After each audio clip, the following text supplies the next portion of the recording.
Hey, what's going on, everybody? My name is Theo, and I love to talk about horror movies. And in today's episode, we're going to be covering this new short film that just came out called Joker's Wild.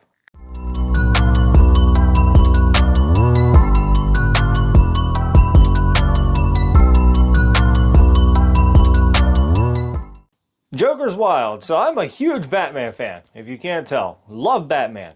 My favorite comic book character. I absolutely adore a lot of things about Batman. So you would pique my curiosity if you told me that there is a short film on the internet starring David Howard Thornton, the same man that plays Art the Clown, playing the Joker in a Batman spinoff.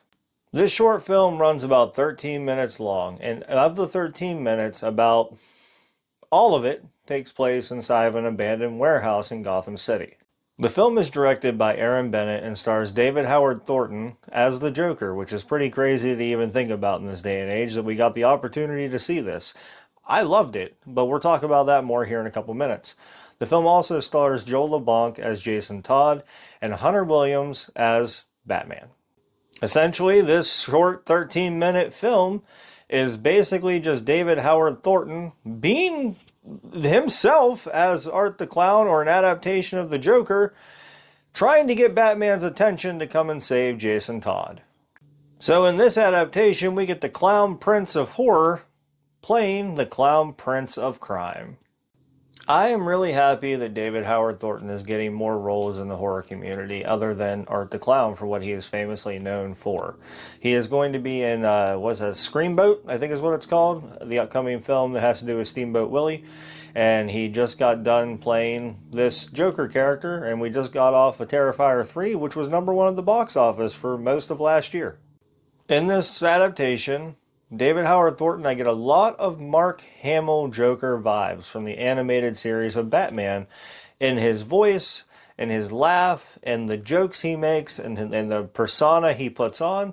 I really enjoy it. It really just screams Mark Hamill's Joker as soon as you hear the laugh in the first few seconds of this movie. It's not a very, super unsettling film or a super scary film. You're not going to get any super jump scares out at you from David Howard Thornton, but it is very gory, very tense, and the cinematography in this 13-minute movie is very on key. There was a part where the Joker's in the background in the doorway, and then it kind of side shifts and he's right in Jason Todd's face, and I thought that was really neat for this being a YouTube short. There's also some scenes of which you'll see blood and gore and eyeballs popping out of people's heads and different stabbing effects, but altogether the cinematography in this is really well done. I enjoy the fact that there are close-up scenes of the Joker, that there are surprise scenes from the Joker, that there are kind of intense scenes of blood and gore that you wouldn't necessarily capture in a regular Batman movie.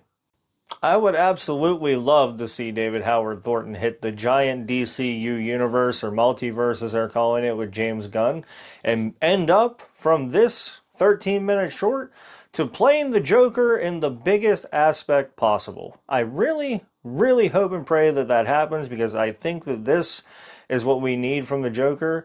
I don't necessarily like the second version or the second movie of Joaquin Phoenix's Joker. I love the first adaptation that Joaquin Phoenix did and really hoped that it would carry over into the DCU in some way. But it's not, apparently. And if they're going to cast a new Joker, and they should do it off of this short, because this really embraces the psychological and psycho mentality of what the DCU needs from a Joker character. I have a memorable quote to share with you from this film. I really love. There's a scene where the Joker cuts out Jason Todd's tongue, and he says, tell me who you and Batsy really are. And he starts laughing, he's holding the tongue in his hand, he's waving it around, and he looks at it, and he's like, damn it! Secrets first, tongue later. Why am I so stupid? I also really love the effects. I love the mask, or the practical effects that David Howard Thornton's wearing. I really love that the costume that Joel is wearing for Jason Todd is accurate to the comic books, and it kind of puts a spin on it too. I really love all the gore and the eyeball. It's really good for being a very small budget YouTube film. Very small budget, may I add, but it really captures a lot of those practical effects in ways that some AAA movies don't even capture very well. There's also a scene where he kind of pokes fun at the modern day lingo of kids in this day and age, where he goes, you know, don't worry, I know who you are, but I'm a homie like that. No cap. It's a secret between you and me. Real talk. I thought that was neat. Overall, my thoughts on this, for it being a 13-minute low budget YouTube film, go check it out. It's free. Why wouldn't you go check it out? If you're a fan of David Howard Thornton and you're a fan of Art the Clown, you're definitely going to fucking love this. I loved it. I gave it like a serious 4 out of 5 stars for it being a short budget and a very short adaptation of a Batman spinoff. I loved a lot of things in it. I think there's also a part where they created a song for a soundtrack, and it's called Joker's Wild, and I thought that was cool too, that they were able to create their own Joker song to put into this, why everything's going on in the background. Go check it out. It's on YouTube. It's called Joker's Wild. Do yourself a favor. It's pretty cool. All in all, that'll be the end of this one for me, guys. I appreciate everything you guys do. Thank you guys so much for watching to the end of the video. If you appreciate my videos, go ahead and like, share, and subscribe. Remember to check under your beds and stay safe out there.